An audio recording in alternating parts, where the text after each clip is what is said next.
नमस्कार, शुभ संध्या, जय हिंद, जय भारत। एक बार फिर वैभव भी हाजिर है परिचर्चा को लेकर। आज परिचर्चा की जिस कड़ी को हम लेकर उपस्थित हुए हैं वो बहुत ही दिलचस्प है और मुझे लगता है प्रासंगिक विषय है क्योंकि हम हमेशा ऐसे ही विषय लेकर आप सभी के समक्ष आते हैं। 177वें पायदान पर आपका स्वागत है, अभिनंदन है। बहुत खूबसूरत वक्ताओं के साथ एक प्यारी सी गुड़िया के साथ हम इस चर्चा को आगे बढ़ाने के लिए आए हैं और हमारा जो आज का विषय है वो है कहाँ गई वो कविताएं। किन कविताओं की हम बात कर रहे हैं? हम आखिर कौन सी कविता को ढूंढ रहे हैं? क्या वो कोई लड़की है, कोई कल्पना है या कवि की उपमा? हम बात करेंगे उन कविताओं की जो कविताएं वाकई खो गई। जी हाँ, आज एक महत्वपूर्ण विषय पर बात करने आए हैं और खूबसूरत वक्ताओं के साथ, बहुत ही विदुषी विद्वान वक्ताओं के साथ। वक्ताओं के बारे में परिचय देने से पहले थोड़ी भूमिका कि आखिर हम कौन सी कविता को ढूंढ रहे हैं।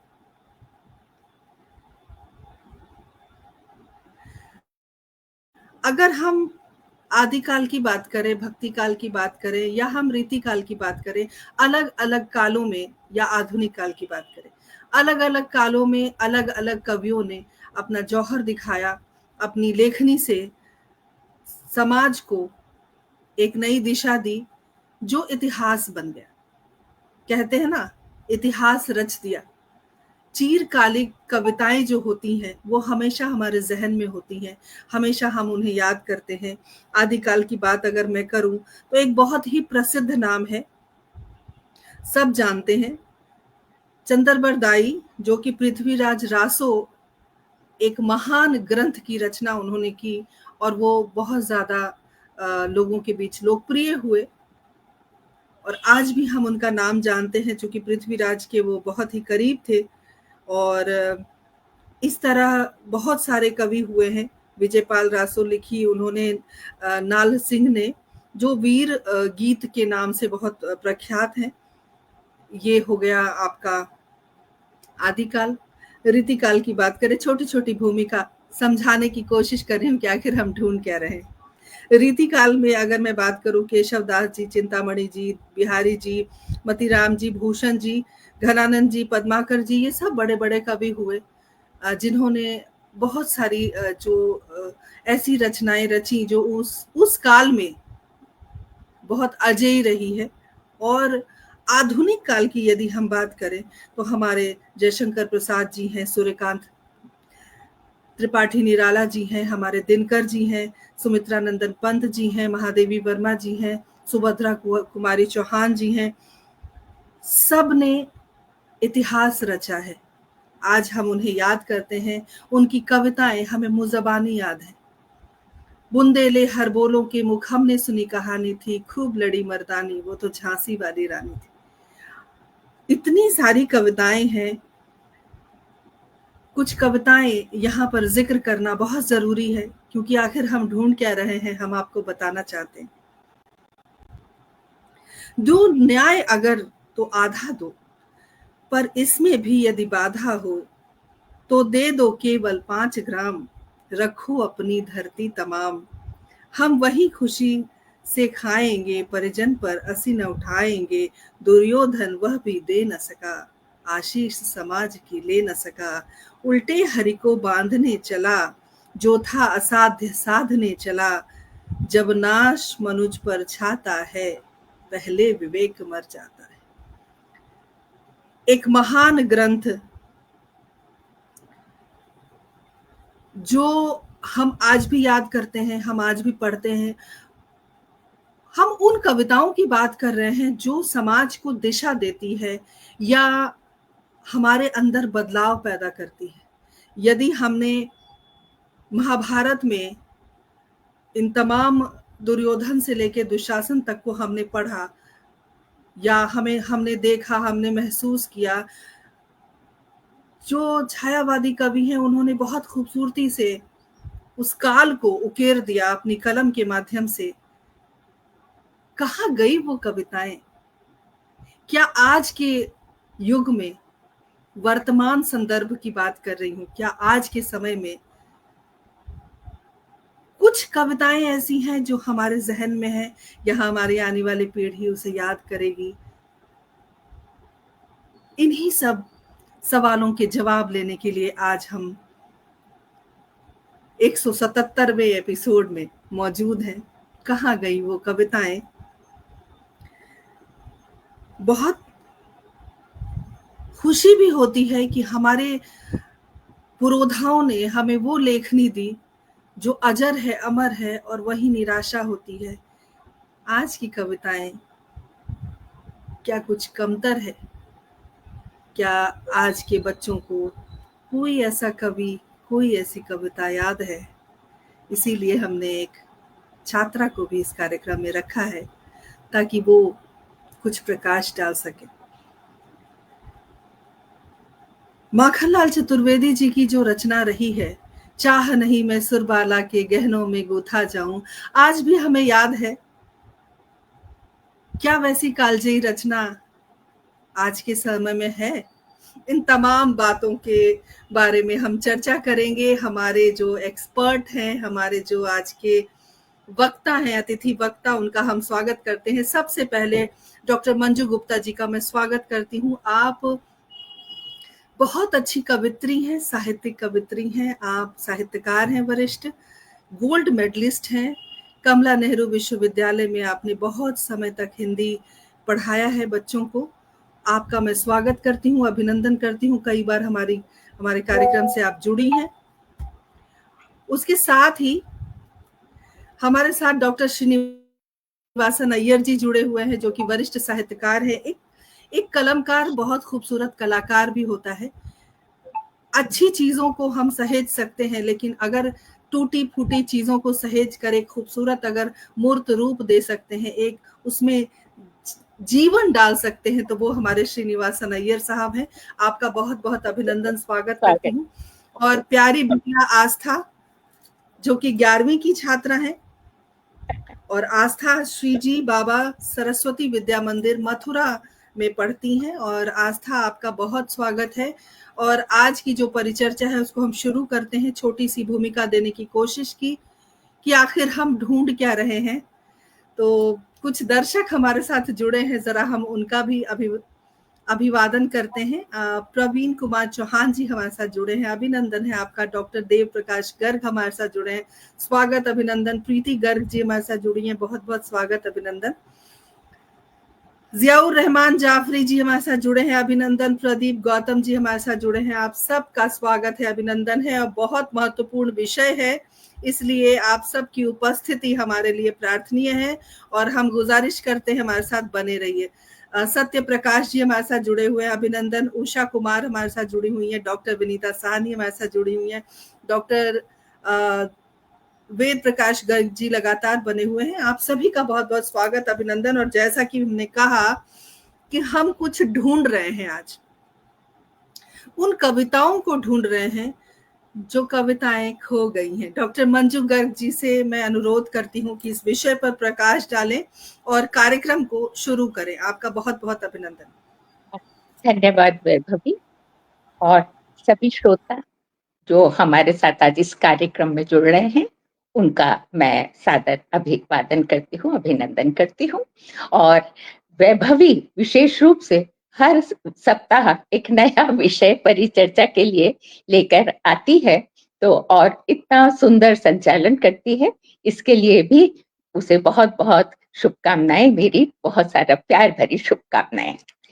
आज का विषय है कहाँ गई वे कविताएं, और वैभवी की कोशिश है कि उन खोई हुई कविताओं को क्या हमने अपने जहन में, मानस में कहीं बचा कर रखा है।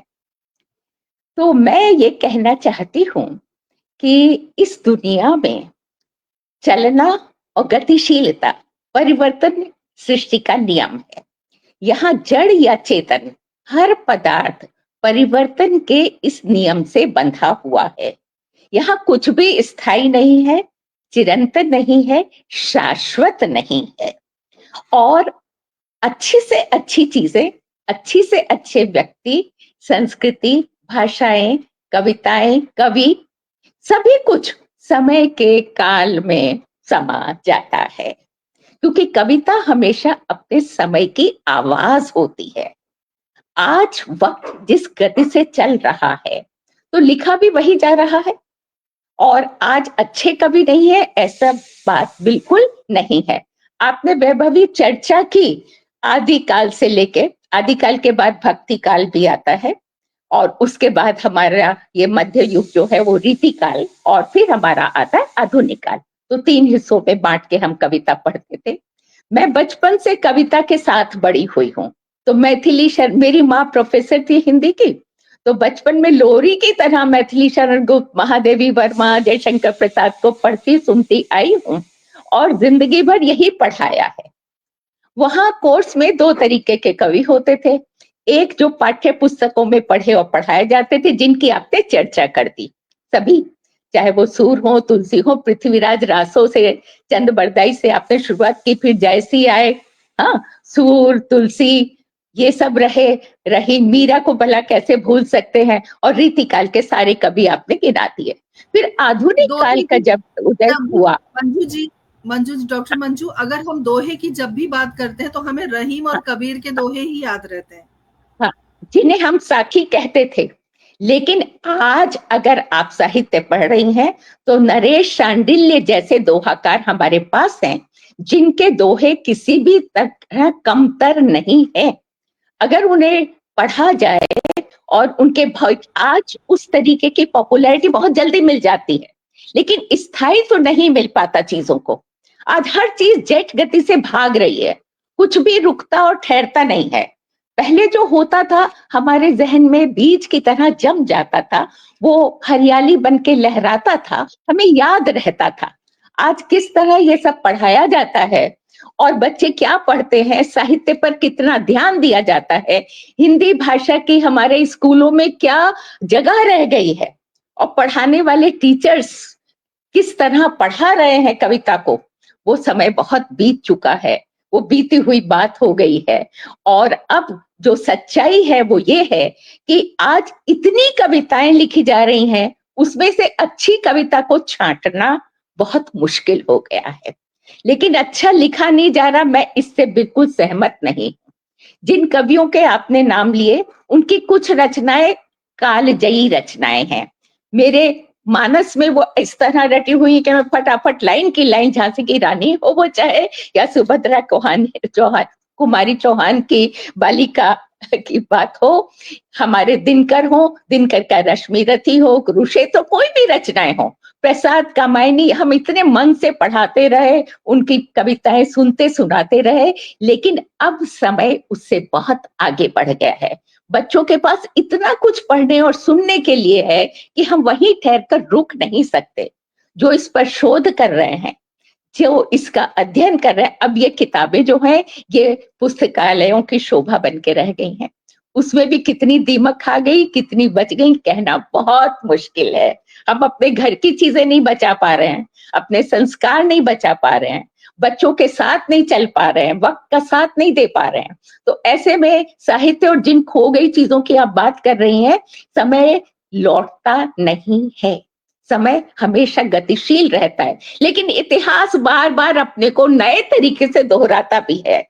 अगर हम उससे सबक ले ले, सीख ले, तो हम निश्चित रूप से जीवन में कुछ ऐसे स्थायी शाश्वत सिद्धांत बना सकते हैं, जिनके बल पर आगे बढ़ा जा सके। और बच्चों के पास आज बहुत अच्छी अच्छी कविताएं हैं।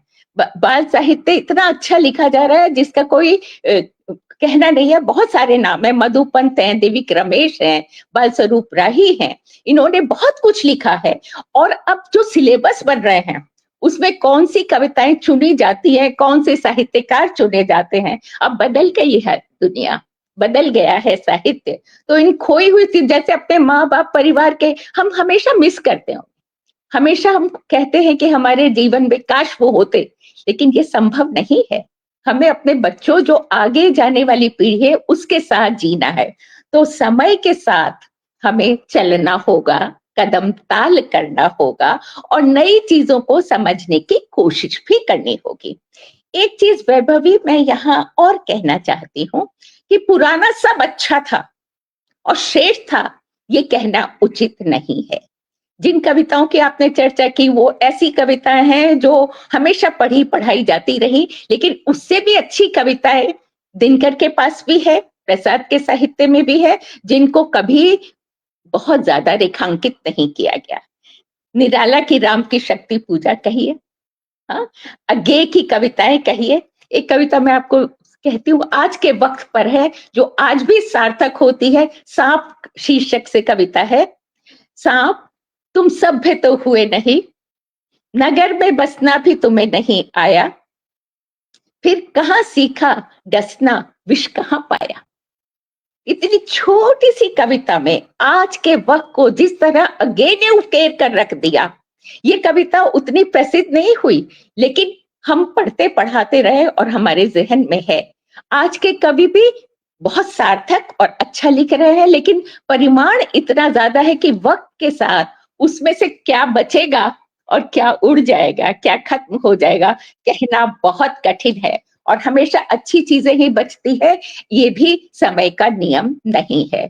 आजकल पॉपुलैरिटी एक होती है लोकप्रिय कविता, जो मंच पर ताली बजा बजाकर सुनी जाती है, लोग तालियां बजाते हैं, गाई जाती है, मंच पर उनकी प्रस्तुति होती है। इन्हें हम कवि नहीं मानते थे। मंच के कवि अलग होते थे और पढ़ने पढ़ाने वाले कवि हमारे अलग होते थे। अच्छी कविताएं जिनकी आप चर्चा कर रही थी, जो खो गई हैं, ये अलग होते थे। अब ये सब मिल गए हैं, और ये जो आपका नया मीडिया आ गया है, जिस पर हम आज बैठ के चर्चा कर रहे हैं, इसमें रोज नई चीजें आ रही हैं। इतनी कविताएं पैदा हो रही हैं कि उनकी गिनती करना बहुत मुश्किल हो गया है। और एक ही कवि में सारी रचनाएं श्रेष्ठ नहीं होती, एक जैसी नहीं होती। मुझसे बहुत बार ये प्रश्न किया जाता था, मंजू जी आपका सबसे प्रिय कवि कौन है, श्रेष्ठ कवि कौन है। मैंने कहा कहना बहुत मुश्किल है, कोई एक कवि मेरा प्रिय नहीं है। हर एक कवि की कुछ कविताएं मुझे बहुत प्रिय हैं, और सबने बहुत अच्छा अच्छा भी लिखा है, मामूली भी लिखा है, और ऐसा भी लिखा है जो बहुत उल्लेखनीय नहीं है। बड़े से बड़ी कवि की रचनाओं में हमें साधारण रचनाएं भी मिल जाती हैं, और एक मामूली कवि की रचना भी अगर आप पढ़ें तो उसमें कुछ सार गर्भित रचनाएं, कुछ सशक्त रचनाएं आपको मिलती हैं। अब कितना कहां तक पहुंच पाता है ये कहना इतना कठिन है, इतना मुश्किल है। समय कितना बचाता है, क्योंकि हमेशा पुरस्कार हो या सम्मान हो या जिनकी चर्चाएं हो वो श्रेष्ठ ही होते हैं, ये बिल्कुल जरूरी नहीं रहा। श्रेष्ठता के लिए, पदक पाने के लिए, सम्मान पाने के लिए इतनी सारी राजनीति है, इतने सारे चैनल्स हैं कि आज कौन सम्माननीय है, कौन आदरणीय है और कौन अच्छा लिख रहा है, ये कहना मुश्किल हो गया। बड़े बड़े साहित्यकार जिन्हें कहा जा रहा है, जिनके लिए मंच पर तालियां बजती हैं और जिन्हें पॉपुलैरिटी मिलती है, लोकप्रिय कविता जिन्हें कहा जाता है, वो कितना साधारण लिख रहे हैं कि हम लोग उन्हें कविता मानते तक नहीं थे। आज वो सम्मानित हो रहे हैं और बड़े से बड़े सम्मान उन्हें मिल गए हैं। सम्मान देने वाले और लेने वाले, हर जगह इतनी राजनीति घुस गई है कि तुम जो कह रही हो ना कि अच्छी कविताएं कहाँ खो गई, वक्त के गर्त में सब समा जाता है। राम नहीं रहे, कृष्ण नहीं रहे, वो युग नहीं रहे, सतयुग नहीं रहा, कृष्ण को भी जाना पड़ा, हम सबको जाना पड़ेगा, हम कौन सा रहने वाले हैं। अब मैं उम्र के जिस ढलान पर पहुंच गई हूँ, किसी भी वक्त यूं हो सकती हूँ चिड़िया की तरह फुर्र। तो ऐसे में मैंने अच्छा नहीं लिखा, खुद बहुत सार्थक रचनाएं मैंने भी लिखी हैं, लेकिन कभी उनको उतनी लोकप्रियता नहीं मिली क्योंकि मैंने कोशिश नहीं की। इनके लिए आजकल आपको प्रयास करना होता है, और अगर आपके पास वो गुण हैं कि आप प्रयास कर सके, कांटेक्ट बना सके, संपर्क बना सके, उन संस्थाओं तक पहुंच सके, वो पैसा देके आपको सम्मानित कर रही हैं, तो ऐसे सम्मान आपको चाहिए, तो आप सचमुच महान हो सकते हैं। ऐसी महानता मुझे नहीं लगता किसी काम की होती है। ईश्वर ने हम सबको अलग बनाया है, समय की धारा निरंतर प्रवहमान है और हमें समय को स्वीकार करना होगा। इस बदलते वक्त के साथ आज कदम ताल करना बहुत जरूरी हो गया है।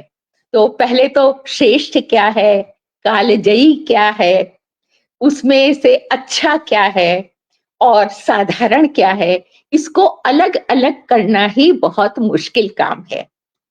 खुद रचनाकार भी अपनी रचनाओं में ये नहीं कहता कौन सी लोकप्रिय हो जाएगी। राही जी जब मंच पर आते हैं तो अपनी कुछ पुरानी कविताएं ही सुनाते हैं, नई उनमें एक आध होती है। बलदेव वंशी को मैं सुनती थी, इंदु जैन को सुनती थी, तो जो पॉपुलर कविताएं हो गई वही कविताएं बार बार मंच पर सुनाई जाती थी, क्योंकि वो लोकप्रिय हो गई। और अच्छी रचनाएं किताबों में रखी रह जाती थी।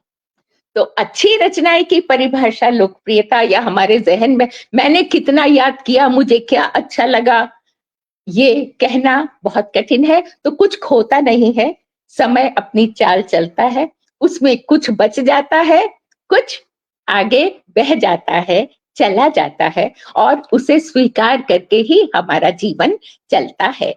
और मैं ऐसा मानती हूं, निश्चित रूप से हमारे पास पुराने साहित्य भंडार में एक से एक श्रेष्ठ कवि हैं, एक से एक श्रेष्ठ रचनाएं हैं।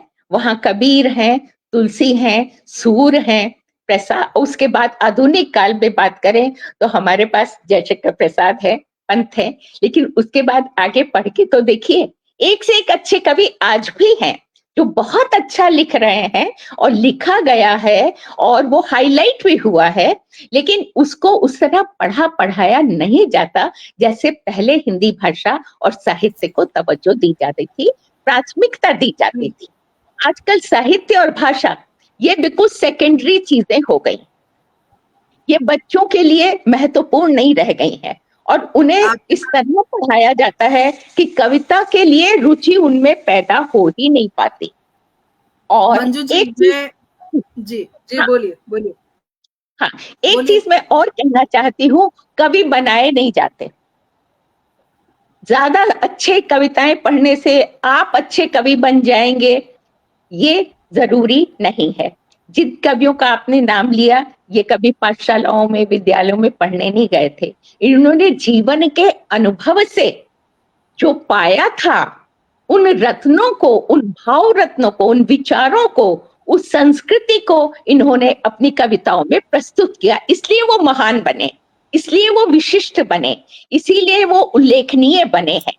तो हम भी जब अपने मन की बात करेंगे, कविता मन की बात करती है। धन्यवाद। हाँ, तो चलिए एक कविता के साथ मैं अपनी बात खत्म करती हूँ। कविता होती क्या है? कविता कर सकते हैं, भी समय है इतना? जरूर जरूर, जी जी जी। क्योंकि कविता क्या होती है, ये मन की भाषा, मन की बात होती है। जैसे मोदी जी करते हैं ना हमारी मन की बात, तो कविता में मन की बात ही कही जाती है।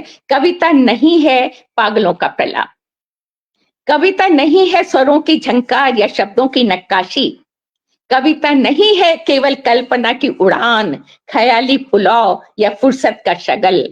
कविता है आदमी के हाथ में पकड़ी कुदाल, जो गोड़ती है दिमागों की बंजर जमीन, उगाती है विचारों की फसल, अंकुराती है भावना के अंकुर और खिलाती है पथरीली चट्टानों पर फूल, लहलहाती है हरियाली का ज्वार।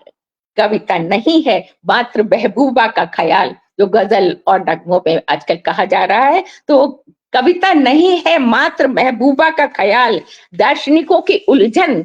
कविता तो है सुलगती मशाल, जो बनाती है कुहासे में पगडंडियां और घुप अंधेरे में रोशनी की दस्तक है कविता। कविता नहीं है मन बहलाने वाली नर्तकी या सर्कस का जोकर, कविता है मानवीय विवशता का अंतरंग उच्छ्वास, विदीर्ण अंतस का खंड खंड इतिहास। तो बारूदी दुनिया में सुलगता आंसू है कविता, आदमी का संघर्ष और आक्रोश है कविता। जब बंद हो जाते हैं सब द्वार, चढ़ा दी जाती हैं निकासियों पर अर्गलाएं, ठोक दिए जाते हैं श्वासों पर ताले, तब खोल जाती है कविता काल कोठरी में वातायन।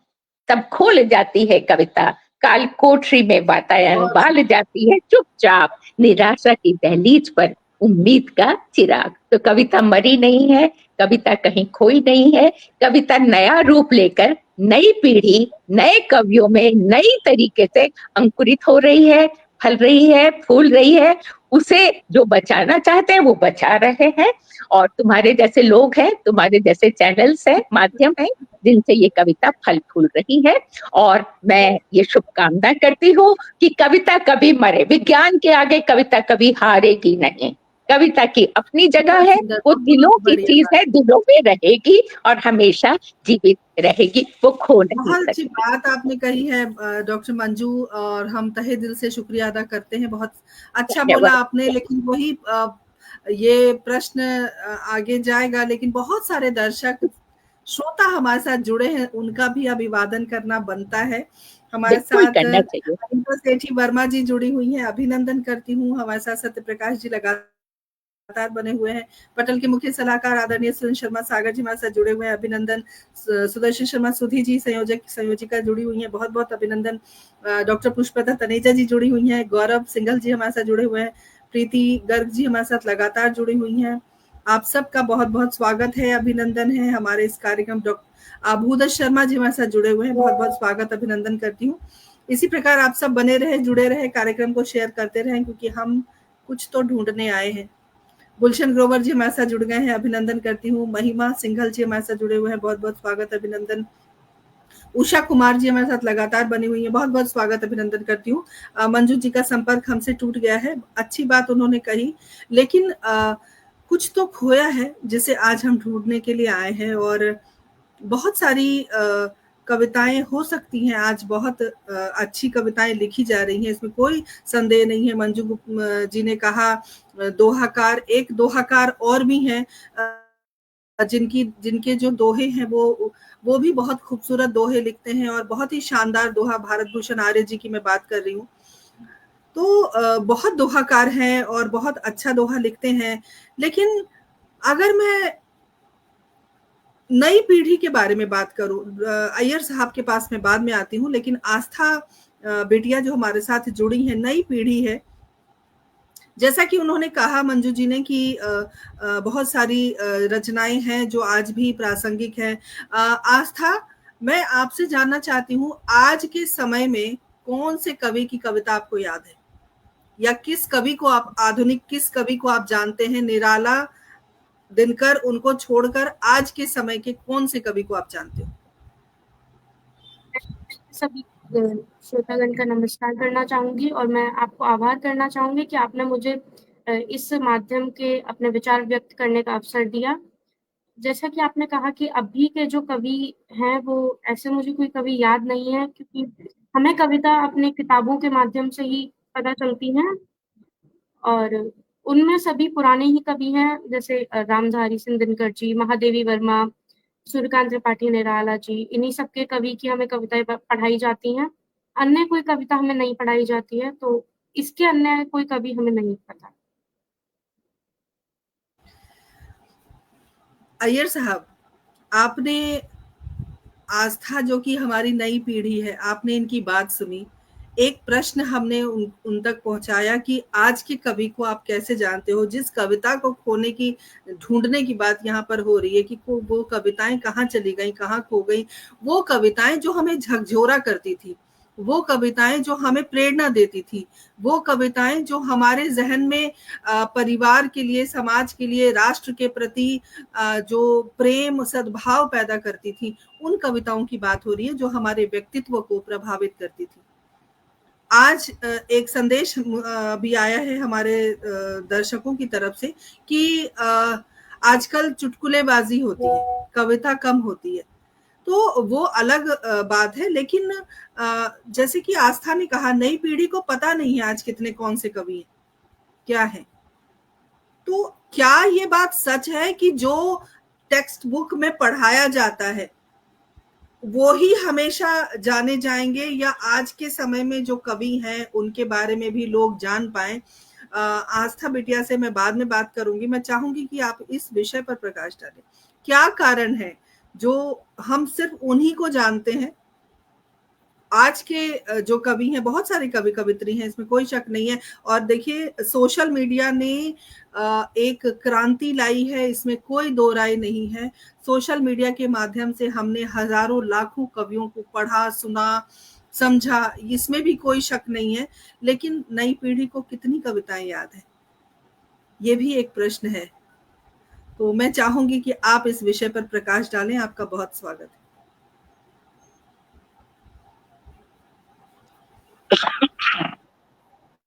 सबसे पहले तो बहुत बहुत बधाई विभा आपको कि एक बहुत अच्छा विषय लेकर के आप आई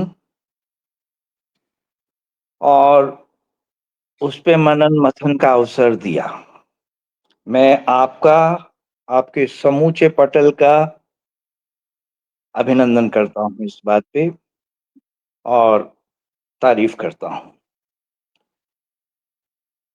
फिर कार्यक्रम के प्रारंभ में ही जो वैदुष्य के साथ साथ व्यावहारिक विवक्षा करते हुए बहन मंजू जी ने, मैं उनसे अक्षरशः सहमत हूँ और मेरा तो मन कर रहा था अभी उनको और सुनूं। और विभा, मेरी स्पेशल गुजारिश है कि अगर समय बचे, हम मेरा सुनेंगे, समय भी उनको सुनेंगे, देना, हम सुनेंगे, है ना। बहुत मूल्यवान और बहुत सारगर्भित बातें कही मंजू जी ने। बिटिया आस्था अभी नवोदित हैं, अभी साहित्य के और शिक्षा के क्षेत्र में अभी नया नया पदविन्यास कर रही हैं। बहुत लंबी जिंदगी पड़ी है इनकी। देखिए विभा, आपने जो मेरे से प्रश्न किया या जो आज हमने जो विषय चुना है संवाद के लिए, पहले जब आपने परसों मुझसे फोन पे संपर्क किया और बताया कि ये विषय कैसा रहेगा, और मैं तुरंत उत्फुल्ल होकर के मैंने कहा कि जरूर इस पे चर्चा करो, बहुत अच्छा विषय। फिर उसके बाद जब मैं इस विषय में कुछ मनन मथन करने लगा तो मुझे थोड़ा, मैं असमंजस में आ गया। मुझे लगा कि कविता खो गई या इंसान कविताओं से दूर हो गया, है ना। हम कई बार क्या होता है, जैसे हम ट्रेन में बैठे हुए ना विभा, ट्रेन रुकी हुई है और एक और पास की पटरी से एक सरसराती हुई एक गाड़ी और निकल रही है और हम समझते हैं कि गाड़ी हमारी चल रही है जबकि गाड़ी वो चल रही है। मुझे लगता है कुछ इस तरह की भ्रामक स्थिति में हम हैं जब हम कहते हैं कि कविता खो गई। कविता कभी खोती नहीं है। जब तक मानवता है, मानव मन है, मानव मन की संवेदना है, प्रेम है, और प्रेम को भी हम कितना संकीर्ण करके सोचते हैं। प्रेम की व्यापकता ही हमने खो दी। हाँ, प्रेम और करुणा एक ही सिक्के के दो पहलू हैं। वो करुणा जिससे हम कविता का उद्गम मानते हैं, वो करुणा हम अभी विवाह अपने कविता पे चर्चा प्रारंभ की तो हमने आदिकाल, रीतिकाल, भक्तिकाल इनका उल्लेख किया। मैं तो संस्कृत का विद्यार्थी हूं और तकरीबन 4 दशक तक पढ़ाता रहा, आज भी विद्यार्थी ही हूं। मुझे तो लगता है वैदिक ऋचाएं भी कविता नहीं है क्या? कविता का अगर आत्म तत्व खोजना हो तो आप वहां से देखिए। आज हम एक संकीर्णता के एक अंधे युग में हम अपनी तृषाओं को सर्वोपरि मानते हुए व्यष्टि से समष्टि की ओर जाने की बजाय समष्टि से व्यष्टि की ओर आ रहे हैं। विराट से हम आत्म केंद्रित होते जा रहे हैं। ऐसे युग में कविता को लेकर के ये जिज्ञासा होना स्वाभाविक है। आप देखिए, जैसे बहन मंजू जी फरमा रही थी, हमारी प्रायोरिटीज कितनी चेंज हो गई हैं। एक वो दौर था जब साहित्य को पढ़ने वाले और सौभाग्य से पढ़ाने वाले ऐसे गुरुजन हुआ करते थे। वहां हमारी वरीयताएं कुछ भिन्न थीं। आज के तथाकथित ये जो विकास का एक एक एक एक, एक, एक द्रुतगामी जो दौर है, उसमें कितनी ही चीजों ने हमसे क्या क्या नहीं छीन लिया। तो ऐसे में अगर कविता कैसे अप्रभावित रह सकती थी, आप बताओ? और ऐसा नहीं है कि कविता, मैं पूरा सहमत हूँ मंजू जी से कि वो कविताएँ जो हमें कंठस्थ रहीं, जिनसे हम कह रहे हैं कि ये थी कविताएँ, इनने प्रभाव डाला समाज पे और ये बदलाव लाए और आज भी हम गुनगुनाते हैं, आज भी हमारे ज़हन में कहीं गहरे से वे सुरक्षित बनी हुई हैं, बची हुई हैं। तो उसकी वजह भी एक ये है कि उसपे उस वक़्त दूसरी चीज़ों ने अपनी तहें नहीं जमाई थीं, दूसरी परतें नहीं चढ़ गई थीं। आज तो आज कल जो हुआ उसको भी उसपे भी तह के ऊपर तह जमती जा रही हैं। दोहे की बात विभा आपने कही ना, हाँ, हम जो दोहों को सुनते आए, गुनते आए, जिनको हमने कंठस्थ किया, जो हमारे जनजीवन का दैनंदिन का हिस्सा होती थी, कबीर, रहीम, जिनका भी आपने नामोल्लेख किया, और फिर आपने, मैं चाह ही रहा था और आपने बात कह भी दी विभा, भारत भाई का जिक्र किया आपने। मैं तो कहता हूँ खुद आपकी जो इस पटल की आपकी जो संयोजिका जी हैं, सुदर्शन जी, उनके दोहे किस मायने में कम है, आप बताइए। अभी जून की उनकी पोस्ट मुझे तो अभी भी याद है, जब उन्होंने कहा था, ढाई आखर प्रेम का आखिर समझा कौन, अपने अपने दर्द ले सब बैठे हैं मौन। बोलिए क्या, कहाँ कम है ये किसी दोहे के रूप में? ये कितना स्तुत्य है, कितना ग्राह्य है। आगे वो कहती हैं, वाणी दास कबीर की भूल गए नादान। देखिए, जो मैं कह रहा था ना कि हम दूरियां बनाते जा रहे हैं कविताओं से। कविता कितनी प्रायोरिटी रह गई है इसकी, जो आज हम तथाकथित वैज्ञानिक और विकास के इस अंधी दौड़ में हम साहित्य को कितनी प्राथमिकता दे रहे हैं, बच्चों में कितनी पढ़ने लिखने की रुचि जागृत कर रहे हैं, पेरेंट्स खुद साहित्य को और कविता को लेकर के कितने गंभीर हैं या चिंतन कर रहे हैं या उसको महत्व देते हैं, आप सोचिए।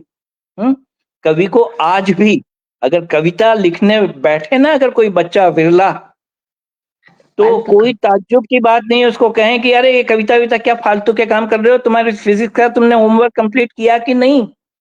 बोलिए, ऐसे दौर में कविता दूर होगी तो हम इसका दोष किसके माथे मढ़ें?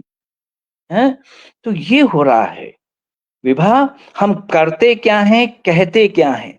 आज हम कई चीजें हम कहने को हम संस्कृति का और हमारी बहुत सारी मूल्यों का और कहते नहीं अढ़ाते, लेकिन हम खुद उसको जीवन में कितना आत्मसात करते हैं? वो चाहिए। ये कथनी और करनी का जो फर्क है, मूल्य को समझना, उसको अंगीकार करना, मूल्यवान चीजों को, सार को गही रहे थोता दे उड़े, हम सारवान चीजों को तो हाशी पे पटकते जा रहे हैं। साहित्य जो कि जीवन है, मैं तो जैसे तुमने परिचय में कहा विभा कि मैं कलाकार भी हूं और साहित्य, मुझे तो लगता है, मैं बहुत सामान्य परिभाषा में सोचूं ना अपने दिमाग से, अपने अल्प बुद्धि से, मुझे लगता है साहित्य का अर्थ जीवन और कला यानी उसको देखने का नजरिया, बस इतनी सी परिभाषा है। तो हम अब देखने का नजरिया ही तो है। आप आगे का भी हम अभी जिक्र हुआ था। आप देखिए आज हम जिस दौर में हैं, आपने विभा दिनकर जी की वो सारी वो जो पंक्तियां बोल रही थी, मैं भी मन ही मन गुनगुना रहा था, लेकिन वही महाभारत जिसके कथानक को लेकर के उन्होंने इतनी सुंदर रचना प्रस्तुत की, ये वही महाभारत था जहां पांचाली 5-5 पतियों के होते हुए द्यूत क्रीड़ा में मोहरा बनी, कमोडिटी बनी। आज हम कहते हैं स्त्री को कमोडिटी बना दिया गया। तो किस दौर में ये नहीं थी पुरुष मानसिकता?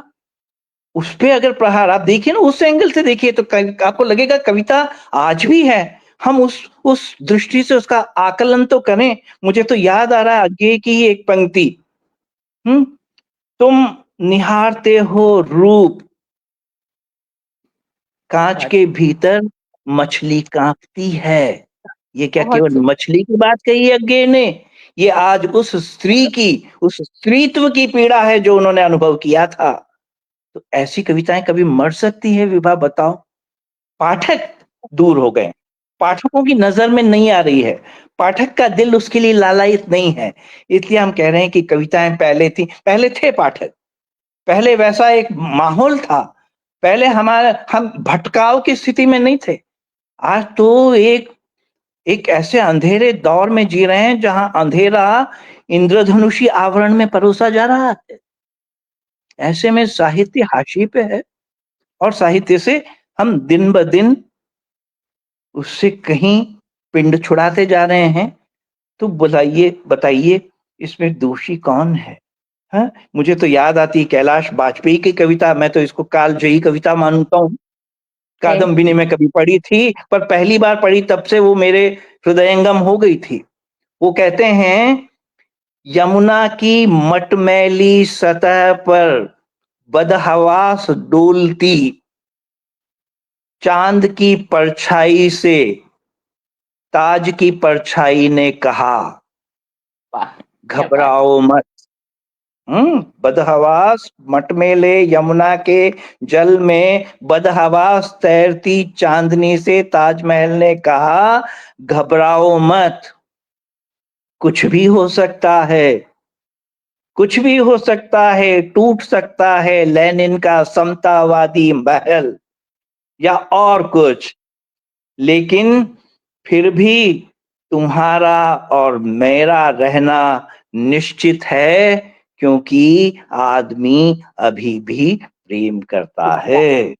तो प्रेम की ये ताकत थी, प्रेम की ये शाश्वतता। हम प्रेम को कितना सही मायनों में जीते हैं, प्रेम को भी हमने बहुत संकीर्ण बना छोड़ा है। प्रेम को भी केवल हम व्यक्तिगत स्वार्थ और व्यक्तिगत चश्मे के भीतर ही देखते हैं। हम कितनों के लिए मानवीय रूप से जुड़ने की कोशिश करते हैं। हम में से कितने हैं, मेरे को तो एक बहुत, कुछ लोग इस बात पे ऐतराज करेंगे, पर मैं कुछ कवियों को ऐसों को भी देखता हूँ जो कविताएं बहुत सुंदर करते हैं। ताज्जुब होता है मुझे कि कितनी सुंदर लफ्फाज़ी हो रही है, काश कि ये उतने ही बढ़िया इंसान भी हुए होते। तो ऐसे दोगले समय में, मैं सबकी बात नहीं कह रहा हूँ, पर आप खुद देखेंगे, आस-पास में मिल जाएँगे। अभी थोड़ा-सा संकेत मंजू जी ने कहा किया था कि पुरस्कार और सम्मान, हाँ? उस एंगल में, ज़्यादा मैं उसमें विस्तार पे नहीं जाऊँगा। तो कहने का आशय ये कि हम अपने धर्म को पहले समझें। कविता, कवि कर्म कोई बहुत, कोई आज आज फैशन हो गया है विभा, समझ रही हो? देख रही हो? आज पेंटिंग करना और कविता लिखना अपने संभ्रांत होने का और बड़े सोफिस्टिकेटेड होने का परिचायक बनता जा रहा है। कवियों की फसल कुकुरमुत्ते की तरह से उग रही है।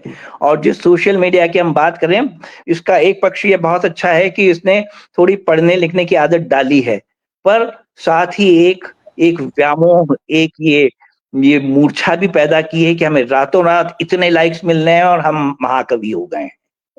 शनैः कंथा शनैः पंथा भुला ही दिया गया है। कवि कोई ऐसे ही नहीं हो जाता था। जीवन कुर्बान कर, निराला की जिंदगी उठा के देख लो, महादेवी वर्मा को देख लो, ऐसे असंख्य मिल जाएंगे। तो वो है पूरी जिंदगी, जो घर फूके अपना चले हमारे साथ, वो है। कबीर हर कोई नहीं बन जाएगा। हाँ, खाली अबीर, होली पे अबीर लगा करके हम होली मना लें वो पर्याप्त नहीं है। मन में कबीर जगाएंगे ना, तब होली होली होगी। बाकी तो बस होली, होली बस, बहुत होली के नाम पे सुंदर। होली कुछ। जी, अय्यर साहब, थोड़ी देर के लिए मैं आपको क्षमा चाहती हूँ, थोड़ी देर के लिए रोकूंगी, क्योंकि आस्था बिल्कुल, बिटिया से भी कुछ बात करनी है, क्योंकि आस्था मैं आपसे जानना। जी। एक बात विभा, मैं प्लीज सॉरी, वो बात मिल जाएगी। आस्था से ये मेरा प्रश्न आपने शुरू किया था, बेटे आप बहुत जनरल रीडिंग करो, केवल पुस्तकों, पाठ्य पुस्तकों तक सीमित न रहो, है ना?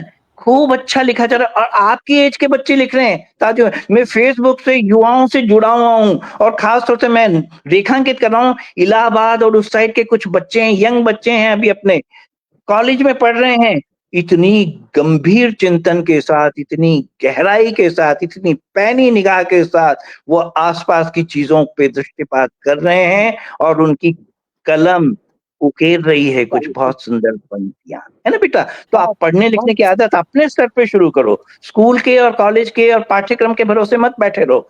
अपनी खुद की एक अपनी मौलिक एक रुचि जागृत करो, है ना? अपनी हॉबी डेवलप करो, एक क्रिएटिव हॉबी में इसको शुमार कर लो, है ना बेटा? हाँ, चलिए विभा, सॉरी मैंने टाइम ले लिया। बहुत बहुत आपका बहुत धन्यवाद है। बहुत और सुंदर। हमारे साथ आदरणीय निशा भार्गव जी जुड़ गई हैं, अभिनंदन करती हूँ। हमारे साथ गुलशन ग्रोवर जी लगातार बने हुए हैं।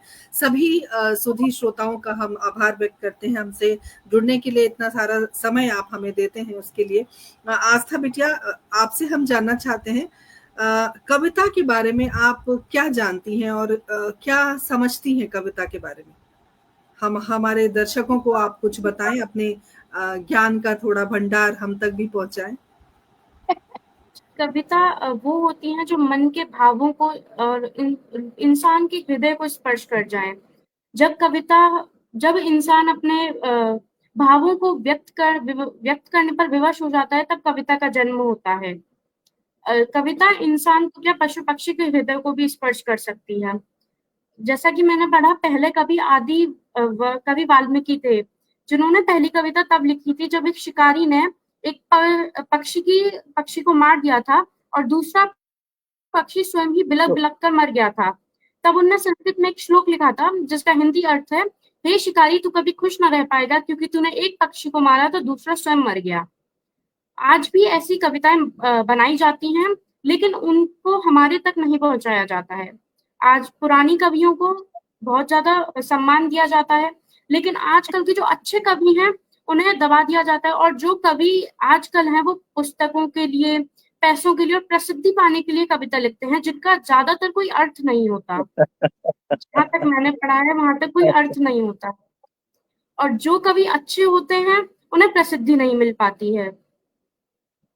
एक कविता जब राम मंदिर का निर्माण हो रहा था तब मैंने पढ़ी थी, उसको काफी प्रसिद्धि मिली, लेकिन उसके बाद भी उन्होंने कविता लिखी होंगी, लेकिन उन्हें कोई नहीं जानता। एक ही कविता आई थी उनकी हमारे पास तक, वो हमने पढ़ी थी और वो मुझे काफी अच्छी लगी थी। पुराने कवि काफी अच्छे तरीके से लिखते थे, जो मन को, पुराने कवि संसार में परिवर्तन लाने के लिए, और जब हमारा देश आजाद होना था तब उसके लिए कविता लिखते थे, जो इंसान को पढ़ने पर और उसके बारे में सोचने पर विवश कर देती थी। लेकिन आज की कविताओं का कोई मतलब नहीं है, कोई अर्थ नहीं है। पहले जैसे मीराबाई हैं, कबीरदास जी हैं, उन्होंने जो दोहे लिखे थे, साखी लिखी थी, वो काफी अच्छी हैं, जो बच्चों को पढ़ाई भी जाती हैं, लेकिन सिर्फ वहीं तक रहती हैं। और पुराने जमाने में जो कविताएं होती थी वो अपने भावों को प्रकट करने के लिए लिखी जाती थी। अब पैसों पाने के लिए, प्रसिद्धि के लिए लिखी जाती हैं। कुछ लोग तो अपनी कविताओं को बेच देते हैं पैसों के लिए। और पुराने जमाने में कवि, चलिए, आज की जो पीढ़ी है वो कविता के बारे में अपनी इतनी बात कर पा रही है। हाँ वो हाँ, अपने निजी स्तर पे इस बच्चे ने विवेचना की है ये सारी। आस्था जी, नई पीढ़ी की अपनी सोच है और सोच पर हमारा किसी का जोर नहीं है। हर व्यक्ति अपनी सोच के लिए स्वतंत्र है। और हमारे साथ नेहा शर्मा जुड़ गई हैं, अभिनंदन करती हूँ। और मैं आप सबको बताना चाहती हूँ, ये जो विषय है, ये विषय सुझाने का जो पहला श्रेय जाता है वो नेहा शर्मा को जाता है। और वेदांशी गर्ग हमारे साथ जुड़ी हुई हैं, अभिनंदन, सभी का स्वागत, अभिनंदन करती हूँ। और जैसा कि आस्था ने अपने विचार व्यक्त किए, हर व्यक्ति के अपने विचार होते हैं, हम अपने विचार उन पर थोप नहीं सकते, लेकिन अय्यर साहब ने जो आस्था आपको कहा है, आप जरूर अच्छी अच्छी रचनाएं पढ़ें, आपको अच्छा लगेगा। और बहुत अच्छी बात आपने कही कि मन के भावों को व्यक्त करने के लिए बहुत ही सरल कार्य है, कविता लिखो, अपनी बातों को दूसरों तक पहुंचाओ। मंजू जी, मैं आपके पास आना चाहती हूँ। बिटिया ने बार बार एक जिक्र किया कि जो पाठ्य पुस्तक में कविताएं हैं वो हम हमेशा पढ़ते हैं और हमेशा हमें कंठस्थ है, हम हमेशा याद रखते हैं, पीढ़ी दर पीढ़ी वो आगे बढ़ती जा रही हैं। क्या एक कारण ये भी है कि हम नए कवियों को नहीं सुन पाते, नए कवियों को हम याद नहीं कर पाते। जो कालजयी रचना की बात हो रही है, पौराणिक कवियों के बारे में बात हो रही है, चाहे जयशंकर जी हो, ऐसा है चाहे वैभवी, और भी कवि कविता। मैं आपसे प्रश्न ये पूछना चाह रही हूँ कि क्या नए कवियों को पाठ्यक्रम में स्थान देना उचित है, देना चाहिए? क्या लगता है आपको? बिल्कुल देना चाहिए, क्योंकि कविता समय की आवाज होती है, वो वक्त के दिल की धड़कन होती है और मन से लिखी जाती है। मन में जब भाव आता है तब कविता जन्म लेती है, वो मन की भाषा होती है ना? तो मन से मन तक पहुंचती है। अच्छे कवि पहले भी थे, आज भी हैं और आगे भी रहेंगे। जैसा कि अय्यर साहब ने कहा, कविता मर नहीं सकती। और ये कविता सरस्वती माँ का वरदान है। जिसमें प्रतिभा है, लेखन की इच्छा है, वो लिखेगा ही। लिखे बिना वो रह नहीं सकता। मंजू जी, आपने लिखना कहा, मंजू जी, तो मंजू जी एक मिनट, आपने कहा कि सरस्वती माँ का वरदान है। एक संदेश वरदान हम है तक पहुंचा था, वो मैं जी। आपके पास प्रश्न भेज रही हूँ। उन्होंने कहा कि हाँ, जहाँ लक्ष्मी होती है वहां सरस्वती नहीं होती, जहाँ सरस्वती होती है वहां लक्ष्मी नहीं होती। तो क्या आज के जो आधुनिक युग हैं, जो मंचों पर खूब पैसे कमा रहे हैं, उनके पास कौन मैंने दोनों सी का जादू की मेल भी छड़ी? देखा है। मेरे कुछ साथी ऐसे हैं जिन पर लक्ष्मी और सरस्वती दोनों की कृपा एक साथ बरसी है। आप याद कीजिए डॉक्टर इंदु जैन को, सुनीता जैन को याद करिए, कुसुम अंसल को याद करिए, दिनेश नंदी डालमिया की बात कीजिए। इनके पास लक्ष्मी के साथ साथ सरस्वती का ऐसा वरदान है कि किसकी कृपा कम है कहना बहुत मुश्किल है। मैं खुद बहुत संपन्न और समृद्ध हूँ, डॉक्टर्स के बीच में रहती हूँ और दवाइयों अस्पताल की गंध के बीच मेरा सारा जीवन बीता है। मेरे बच्चे पति सब डॉक्टर्स हैं, एम्स कैंपस में रही हूँ, लेकिन मैं कविता के साथ जिंदा हूँ। अब जब मैं अकेली रह गई हूँ, मेरे डॉक्टर साहब नहीं रहे, तो 80 साल की उम्र में मैं लिख कर, ये मेरी जीवन संगिनी है, मन की बात करती है, तो समृद्धि का इससे कुछ लेना देना नहीं है। कविता तो मन की भाषा है, मन ही सुनता, मन ही सधता, मन से मन तक की भाव यात्रा ही काव्य रचना कहलाती है और लिखना मन को भाता है। लिखना मेरा गीत है मित्रों, कलम मेरा जीवन साथी, राग विराग सुहाग सभी इसमें पाकर के अभिव्यक्ति मिलती है मुझको बड़ी शांति। सारे झंझावात मिट जाते हैं और लिखना नहीं है मन बहलाना। लिखना नहीं है मन बहलाना या श्रोताओं की तालियां सुनना। लिखना नहीं है मन बहलाना या श्रोताओं की वाहवाही सुनना। ये तो अंतस का ज्वार सखे, ये तो अंतस का ज्वार सखे, कान्हा के अधरों की वंशी, मीरा के हृदय की विरह पीर, बरखा सी बरस भाव बदली, कागज पर फूल खिलाती है और शब्दों में बांध कल्पना पाखी, विचारों के बीज अंकुराती है और फिर हरितिमा बन लहराती है। तो मन की बात कविता ही कहती है और जिनके पास मन है, उसमें भाव है, तो वो अभिव्यक्ति का कोई ना कोई साधन जरूर निकालते हैं। चाहे वो कलम पकड़े, कविता लिखें, संस्मरण लिखें, साहित्य के पास जोर के विज्ञान में जाए, वहां खोजे जो होती है वो सारी सृजनशीलता ही है, क्रिएटिविटी है, जो अलग अलग तरीके से सोच के मनुष्य को नए पंख देती है और उड़ने के लिए जीवन देती है। तो नए कवियों को, नई रचनाओं को जरूर शामिल किया जाना चाहिए। बिल्कुल, अब मेरे प्रश्न का उत्तर मुझे मिल चुका है और जो समय है हमारा वो भी बहुत तेजी से आगे बढ़ रहा है। अय्यर साहब, मैं आपके पास आना चाहती हूँ और मैं जानना चाहती हूँ, एक छोटा सा संदेश भी मैं चाहूंगी कि कार्यक्रम के अंत में आप सभी दें, और क्योंकि हमारे पास समय नहीं है, मंजू जी को भी 8 बजे जाना है और हमारा जो कार्यक्रम है वो 8 बजे समाप्त होता है। हमने तय किया, हमने बात की, सबसे जो राय मशवरा या दर्शक दीर्घा से जो जितने हमारे पास संदेश आए, कुसुम लता जी हमसे जुड़ गई हैं, अभिनंदन करती हूँ। निशा भार्गव जी लगातार बनी हुई है, बहुत बहुत स्वागत, अभिनंदन।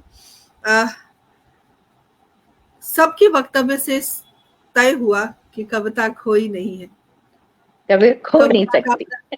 कविता का प्रारूप बदल गया है, कविता की शैली बदल गई है, कविता की भाषा बदल गई है, भाव वही है, क्योंकि समय जो है वो परिवर्तित होता रहता है। और कहते हैं ना कि जो सृष्टि का नियम है, परिवर्तन संसार का नियम है। जैसे जैसे काल बदलेगा, जैसे जैसे समय बदलेगा, वैसे वैसे हर बात में परिवर्तन है। हमारे कार्यक्रम में हमने कभी सोचा नहीं था कि इस तरह सोशल मीडिया पर एक कार्यक्रम भी हम आयोजित कर सकते हैं। सब परिवर्तन का हिस्सा है, टेक्नोलॉजी है।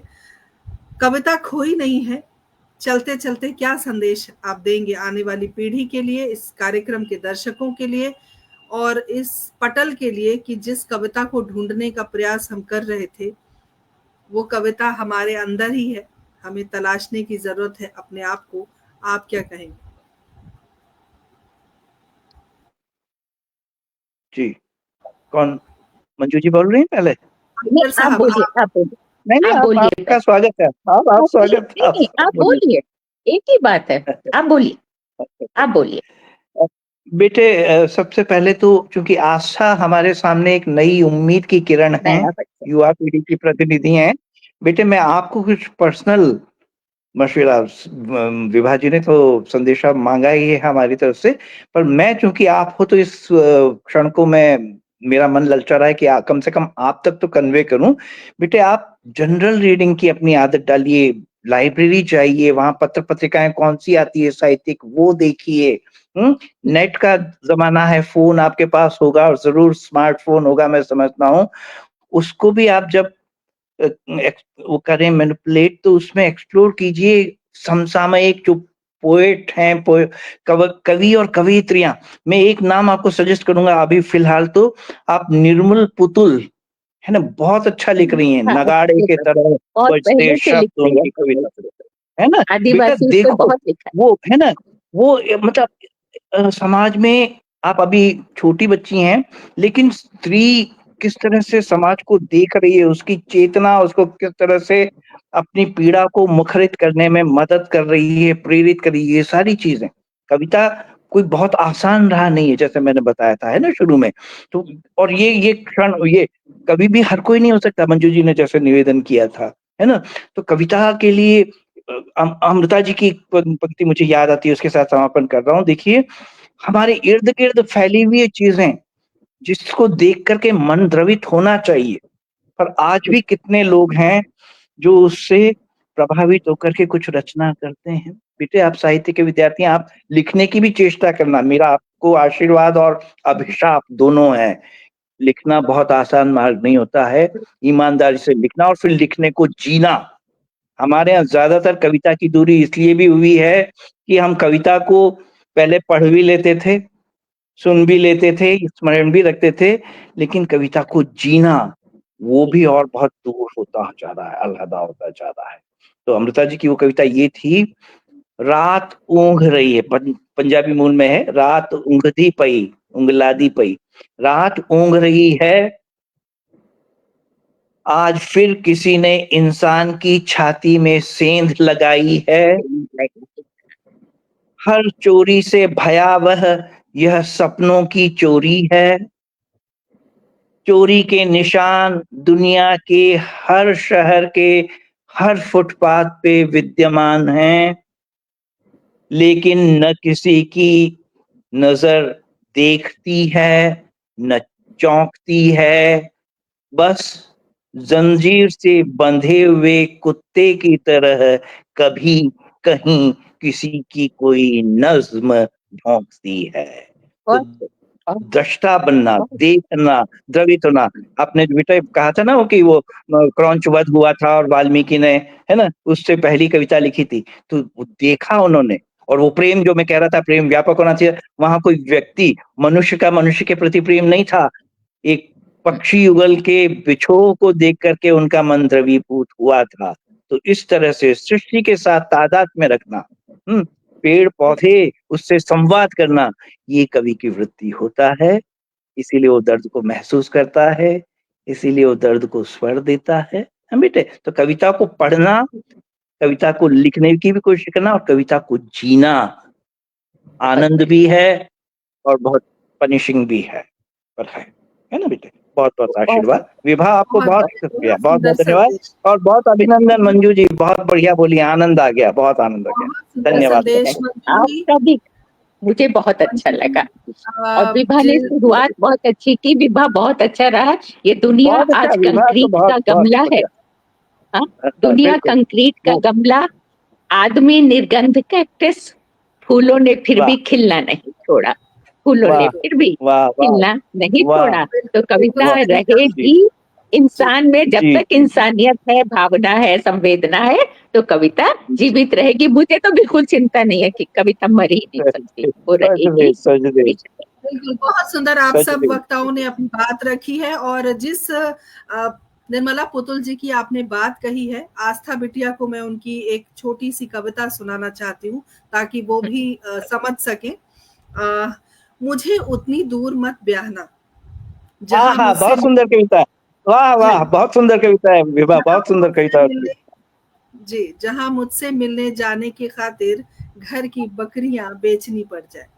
वाह जंगल मत ब्याहना उस देश में जहां आदमी से ज्यादा ईश्वर बसते हो। वाह जंगल नदी पहाड़ नहीं हो जहां, वहां मत कराना मेरा लगन। वहां तो कतई नहीं जहां की सड़कों पर मन से भी ज्यादा तेज दौड़ती हो मोटर गाड़ियां, ऊंचे ऊंचे मकान और बड़ी बड़ी दुकानें। उस घर से मत जोड़ना मेरा रिश्ता जिसमें बड़ा सा खुला आंगन न हो, मुर्गे की बांग पर होती नहीं हो जहां सुबह और शाम पिछवाड़े से जहां पहाड़ी पर डूबता सूरज न दिखे। मत चुनना ऐसा वर जो पोचई और हड़िया में डूबा रहता हो। वो शराब की बात हो रही है। बहुत सुंदर। काहिल निकम्मा हो, माहिर हो मेले से लड़कियां उड़ा ले जाने में, ऐसा वर मत चुनना मेरी खातिर। कोई थारी लोटा, थारी मतलब थाली जिसमें हम खाना खाते हैं, कोई थारी लोटा तो नहीं कि बाद में जब चाहूंगी बदल लूंगी। अच्छा खबर होने पर, अच्छा खराब होने पर, जो बात बात में बात करे लाठी डंडा की, निकाले तीर धनुष कुल्हाड़ी, जब चाहे चला जाए बंगाल असम या कश्मीर। ऐसा वर नहीं चाहिए हमें। और उसके हाथ में मत देना मेरा हाथ जिसके हाथों में कभी कोई पेड़ नहीं लगाए, आहा, फसलें ये नहीं बात तो बहुत उगाई, सुंदर। फसलें नहीं उगाई जिन हाथों ने दिया नहीं कभी किसी का साथ, किसी का बोझ नहीं उठाया। और तो और जो हाथ लिखना नहीं जानता हो, ह से हाथ, बहुत सुंदर। उसके हाथ मत देना कभी मेरा हाथ। ब्याहना हो तो वहां ब्याहना जहां सुबह जाकर शाम तक लौट सको पैदल। मैं जो कभी वाह दुख में रोऊं उस वाह घाट, तो इस घाट नदी में स्नान करते तुम सुनकर आ सको मेरा करुण विलाप। महुआ की लट और खजूर का गुड़ बनाकर भेज सकूं संदेश तुम्हारी खातिर। उधर से आते आते किसी के हाथ भेज सकूं कद्दू कोहरा खे खे खेकसा बरबट्टी, समय समय पर गोगो के लिए भी। मेला हाट बाजार आते जाते मिल सके कोई अपना जो बता सके घर गांव का हालचाल। चितकबरी गैया के बयाने की खबर दे सके जो कोई उधर से गुजरते। ऐसी जगह मुझे ब्याहना, उस देश में ब्याहना जहां ईश्वर कम आदमी ज्यादा रहते हो, बकरी और शेर एक घाट पानी पीते हो। वहां वही ब्याहना मुझे, उसी के संग ब्याहना जो कबूतर के जोड़े को पंडुक पक्षी की तरह रहे हरदम साथ। घर बाहर खेतों में काम करने से लेकर रात सुख दुख बांटने तक चुनना वर ऐसा जो बजाता हो बांसुरी सुरीली और ढोल मांदल बजाने में जो हो पारंगत। बसंत के दिनों में ला सके जो रोज मेरे जूड़े के खातिर पलाश के फूल। जिसने खाया नहीं जिससे खाया नहीं जाए मेरे भूखे रहने पर, उसी से ब्याहना मुझे। कितनी खूबसूरत कविता है ये कविता कितनी खूबसूरत है वैभवी, लेकिन ऐसा घर, ऐसा आंगन आज गांवों में भी नहीं बचा।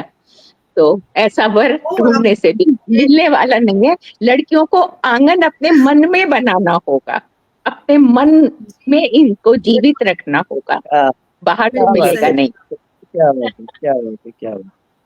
बहुत सुंदर बात आपने कही। आदरणीय राजीव अग्रवाल जी हमारे पटल के संयोजक जुड़ गए हैं, अभिनंदन। अरुणा गुप्ता जी हमारे साथ जुड़ गई हैं, बहुत बहुत स्वागत, अभिनंदन। रेखा जी हमारे साथ जुड़ी हुई हैं, बहुत बहुत स्वागत, अभिनंदन। आप सभी का विशेष आभार व्यक्त करती हूँ। और हमारे जो विद्वान, विदुषी, वक्ता और प्यारी आस्था बिटिया, जो हमारी नई पीढ़ी है, उनको भी आज के कार्यक्रम में जरूर कुछ सीखने का अवसर प्राप्त हुआ है। और जिस कविता को हम ढूंढने की कोशिश कर रहे थे, वो कविता कहीं खोई नहीं है। कविता हमारे मन में है, हमारे मस्तिष्क में है, हमारे हृदय में है। लेकिन पढ़ने की दरकार है, क्योंकि पाठक वर्ग कहीं खो गया है। तो पाठक को भी हम कभी किसी कार्यक्रम में ढूंढ लेंगे, जैसे आज कविता को हमने ढूंढा है, वैसे ही हम पाठक को भी ढूंढेंगे। क्योंकि हमारा काम है नए नए विषयों पर बात करना। परिचर्चा को हम इतने लगन से, शिद्दत से, इतनी आस्था से चला रहे हैं पिछले 3-3.5 वर्षों से लगातार। पाठक वर्ग भी हम तलाश ही लेंगे। और आदरणीय डॉक्टर मंजू गुप्ता जी, आदरणीय अय्यर साहब, आपका बहुत बहुत हम आभार व्यक्त करते हैं पूरी पटल की ओर से, पूरी टीम की ओर से। आपने बहुत सुंदर बात कही। कविता कहीं खोई नहीं है, कविता हमारे मन में है, हमारे हृदय में है, हमारे आसपास है। हर उस व्यक्ति में कविता है जिस व्यक्ति के अंदर करुणा है, प्रेम है, सद्भाव है। बहुत आभार व्यक्त करती हूँ और बहुत सारी शुभकामनाएं आस्था। जिंदगी में हर वो मकाम आपको हासिल हो जो आप चाहती हैं। इस पटल के सभी बड़ों की ओर से आपको खूब सारा आशीर्वाद। और अगली बार फिर किसी नई परिचर्चा में नए विषय पर बात करेंगे। आप सबका बहुत बहुत आभार, अभिनंदन। तमाम श्रोताओं का विशेष आभार व्यक्त करती हूँ हमसे जुड़ने के लिए और अपना कीमती वक्त हमें देने के लिए। अगली बार फिर नए विषय पर आज्ञा दीजिए। नमस्कार, जय हिंद, जय भारत, शुभ रात्रि। इस संचालन के लिए बहुत बहुत तुम्हें शुभकामनाएं, बधाई, हृदय बधाइयाँ, बहुत सुंदर। प्रणाम, नमन, अभिनंदन सबका।